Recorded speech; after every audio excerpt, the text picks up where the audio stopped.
Vocês já refletiram sobre o poder impressionante que uma cantiga de ninar tem de acalmar uma criança e de, às vezes, ajudá-la assim, significativamente a pegar no sono, a adormecer tranquilamente? Há quem diga que isso se dá porque a canção de ninar ela acalma algumas assombrações que assustam as crianças, né? É claro que a gente não estou querendo dizer aqui que essas assombrações são reais e existem, mas elas estão no inconsciente da criança muitas vezes. Aliás, essas assombrações povoam nosso inconsciente também. Só que a criança, como ela ainda não está muito embotada por educação e cultura e um monte de outras coisas que a gente vai construindo ao longo da nossa vida, até para nos proteger, são esses chamados mecanismos de defesa, elas estão mais abertas para perceber essas sensações inconscientes, elas notam isso mais do que a gente. Mas não tenham dúvida, a gente tem uma infinidade de túmulos dentro do nosso inconsciente, onde a gente coloca um monte de fantasmas e tenta fazer com que eles fiquem adormecidos lá eternamente, o que é impossível. Mas a música tem o poder de mexer com esses fantasmas e com um monte de outras coisas que estão no nosso inconsciente. E a cantiga de ninar é um exemplo muito bom para mostrar isso. Botar um samba aqui para a gente ouvir, e em cima desse samba a gente pode fazer algumas considerações a respeito dessa questão. Vamos lá então.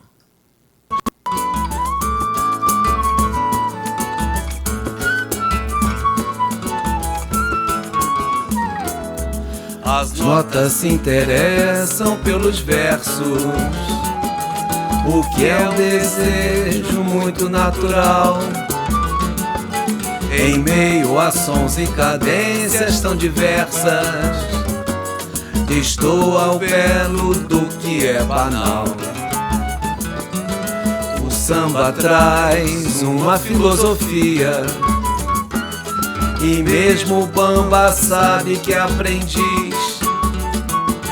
E quanto à tutela da velha academia, não passa de um palpite infeliz.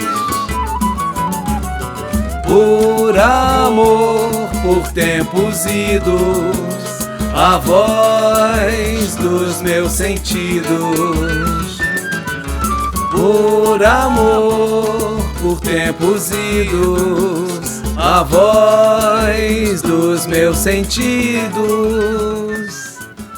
Esse samba é uma reflexão sobre o próprio samba, né? Uma letra que fala dessa magia do samba, dessa capacidade de mobilizar coisas das nossas entranhas, das nossas vísceras, emoções assim muito intensas, né? O samba tem uma característica muito legal e que o diferencia de um monte de outras músicas e outros estilos musicais, que é a maneira de marcar o tempo, né? E a maneira de colocar as notas e as batidas, a percussão dentro dessa marcação do tempo. Isso dá uma leveza para o samba. É por isso que sambar é uma dança que você tem que estar flutuando. Você não bate no chão e finca o pé no chão no samba. Você tem que bater. O pé, quando você está dançando o samba, ele tem quase que flutuar, né? Porque ele carrega isso.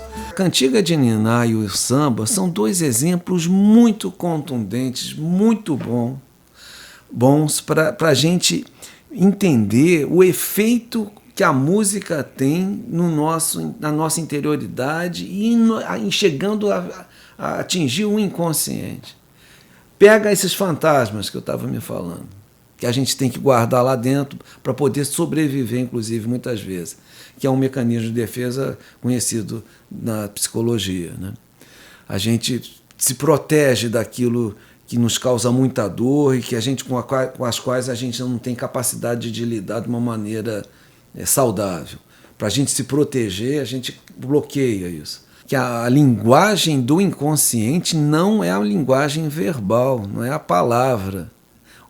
O inconsciente não entende o verbo. O inconsciente ele entende a linguagem musical, uma coisa impressionante. E a música ela tem essa capacidade de nos alegrar, de nos entristecer, de nos enfurecer, de nos excitar, de nos acalmar. Ela cria tudo quanto é tipo de afeto pode ser mobilizado através da música, né? É um poder gigantesco. A gente vai fazer outras considerações nos próximos vídeos. Um grande beijo para todo mundo.